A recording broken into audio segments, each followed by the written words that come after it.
talk about documenting past performance. We'll probably wrap up with this today. Let's help Stephanie and just make sure our area is clean. Any of you that are using the Gen Edge computers, let's just wrap them up and put them in the back because she has a class coming in here at 3. Okay, documenting past performance. Okay, so I mentioned already that the government will be evaluating your past performance when you submit your proposal. So when I come to your location, we're going to write up past performance citations, highlighting the relevant stuff that you've done with various clients and sort of get that established. We'll also look at your capability statement. But in addition, when you win a contract, the government has to evaluate your performance at least once every year. They could do it more frequently, particularly if you've had bad past performance. They may come in and assess you again to see if you've improved. So they call it PPI, past performance information.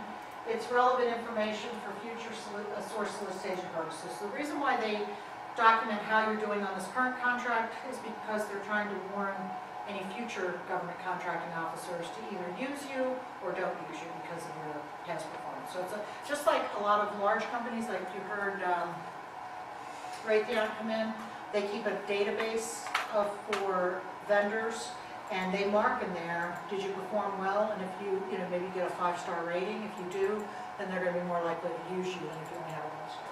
So the government does the same thing. So it's basically a record of, so think about the CPAR system. Every time you have a government contract, your rating will go into your file in CPARs.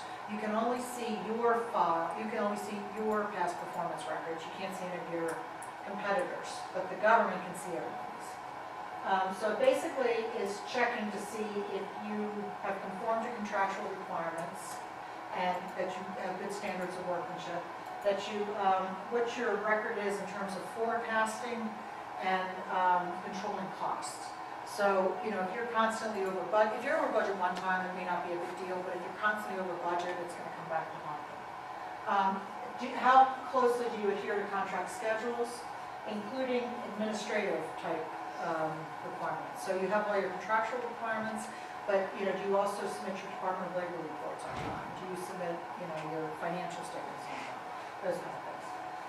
History of reasonable and cooperative behavior and commitment to customer satisfaction. Okay, so the government has been doing contracting for years and years and years, right? And they know there are things that we do that bug them. Don't do things that bug them. If they're asking you for information at 9 o'clock this morning, you should be getting it to them, within an hour. Or let them know that you've received their email and you can't do it right this second, but that you'll get something back to them. Because oftentimes what's triggering their ask of you is somebody higher up is asking them. And so when you delay or you don't respond,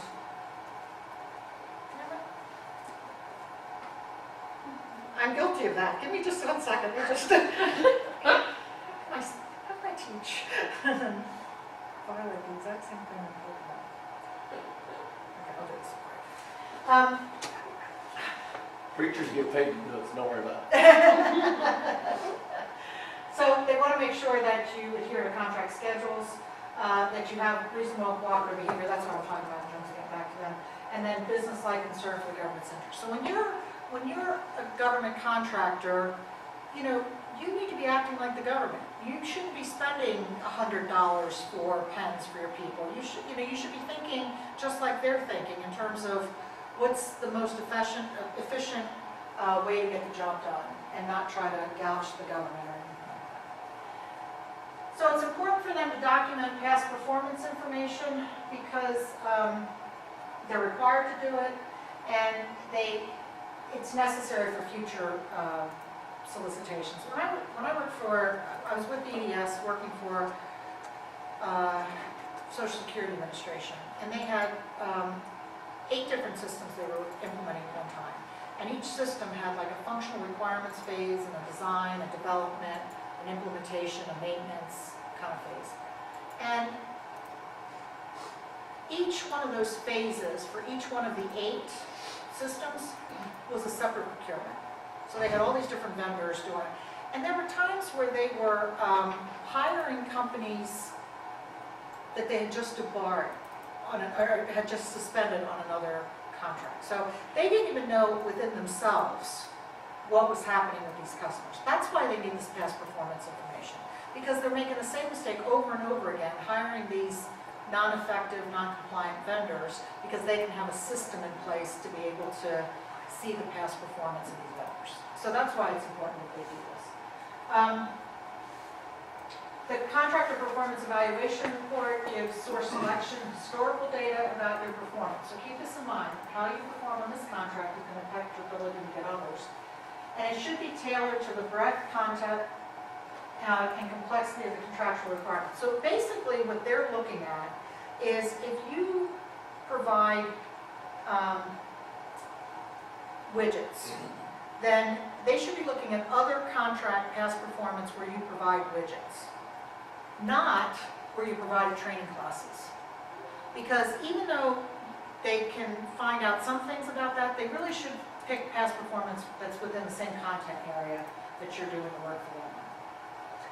Technical office, contracting office, and end users of the product or service should have input into these evaluations. Because there's not just one government customer. You know, your contracting officer is your customer, your program manager is your customer, the end user, sometimes the public is your customer when it comes to it. Sometimes Congress is your customer. If they have an inquiry, then they're going to ask the government, and they're going to turn around and ask you. So you want to make sure that all of them have input into your evaluation. It should address the significant areas of performance, and it shouldn't just be a negative kind of thing. It should compliment you on your strengths, and it should mention your weaknesses. Because your strengths, you want to know what you're doing right and keep that going, and you want to know what you're doing wrong so that you can improve it.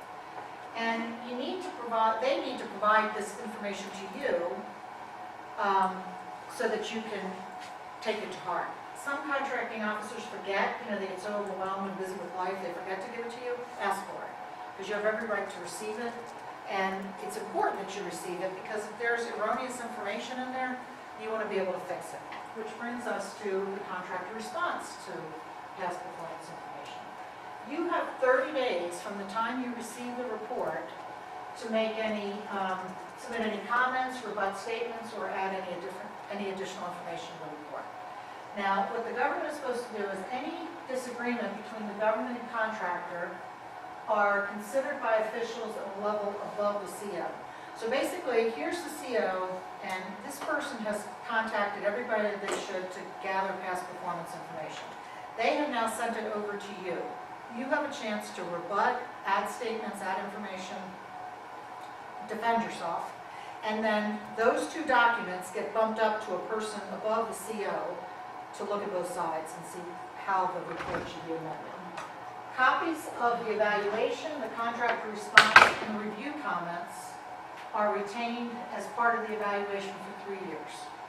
So they keep this information for 3 years in their system to be able to work. Look, or somebody just over there. Oh, she needs this one. Yeah. Okay. Process for PPI varies across agency, but you need to document performance information, notify interested parties regarding contractor performance, and maintain these evaluations. So that's the government's responsibility to do that.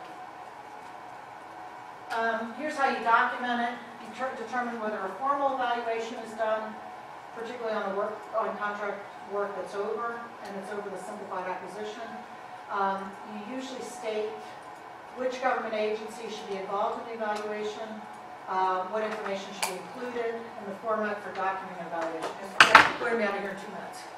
What did it? No, That would be 2 seconds. that's the problem with time management.